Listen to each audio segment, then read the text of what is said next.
It's all real. Hello. We're back. Must be Thursday. It is Thursday. You like Monday still? No, feels like a Thursday. Okay. That's good. A rainy, nasty, nasty Thursday. I know. Again, still. Yeah. On and on. Oh, we don't have a microphone. And it matches your dress. Oh, thank you. It does. How convenient. So what do we want to talk about today? Well, so we were talking about the aha moments where people go, oh my God, I've never thought about that, which we love, right? So the negative feelings. So negative things can be positive. That was last week's. People think feeling angry, needy, or sad, or bad, or wrong, or whatever they think. Something bad about that.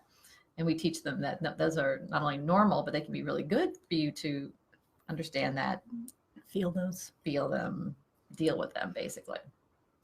So let's talk about because the opposite's true too.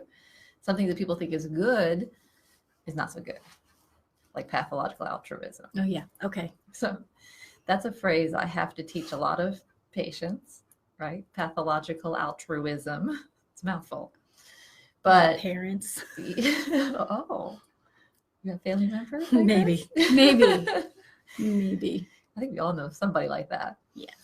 The pathological altruism is sort of how it sounds, where people are helping others, but at their expense. So they don't realize this. So they're helping, often with the idea that if I help enough, then someone's going to help me. But what ends up happening is they become furious because no one helps them. They don't realize that's the string attached to the help. See? So it ends up being really disruptive in that way. Because they themselves don't know how to ask for what they need, which goes back to our neediness. So people who have pathological altruism as one of their defenses, gives, and then gets angry when nobody gives back, but they missed a little portion of not being able to tell someone what they needed. I guess. So this is the moment where the student becomes the teacher. So for me, that you said that so beautifully, and you've learned that over time. Yeah. So that's great. I couldn't say any better. So yeah. But as you pointed out, it always comes back to these three emotions. Say them with us. We did neediness, anger, and sadness. Right. So you're absolutely right. So people have trouble with neediness. Cover it up by saying, I'll help you. And then I won't have to say I need anything from you. You'll just know. Yeah. And we don't just know. People don't just know.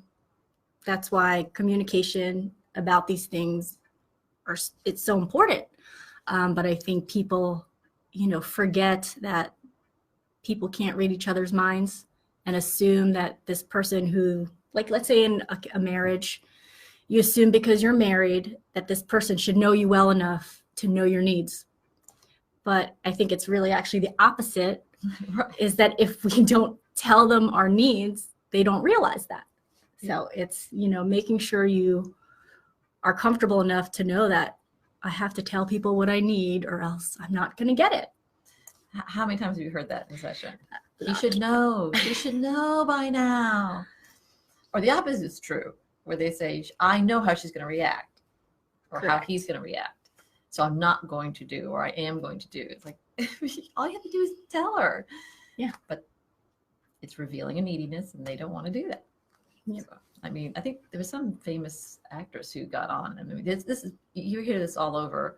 People saying, I got divorced because he didn't know and he couldn't anticipate my needs. And that's not love. That's fantasy land. It's not going to happen. Yeah. And also, like you said, if it's just the opposite, if you're in love and it's your partner for life, why wouldn't you be able to ask them? Why wouldn't you be able to expose that neediness, anger, something, and talk that through with something? I think one thing that you said before that really is important and resonates with me, with everyone I talk to, is the fact that, sometimes people are, when it comes to anger, they don't want to be angry at their mom, their dad, their husband, their spouse, because, I love them, so I shouldn't be angry with them. Where it's actually the opposite. if you don't feel angry towards someone, that it means you're not really even invested in that person. Exactly. So I think that's something that really sticks with me, because if you do feel anger or feel needy towards somebody, that's just telling of, you know, how much you truly care about that person. Yeah, there's some famous saying where the opposite of love isn't hatred, it's apathy. Oh, Right. we just don't care. Right. That's true.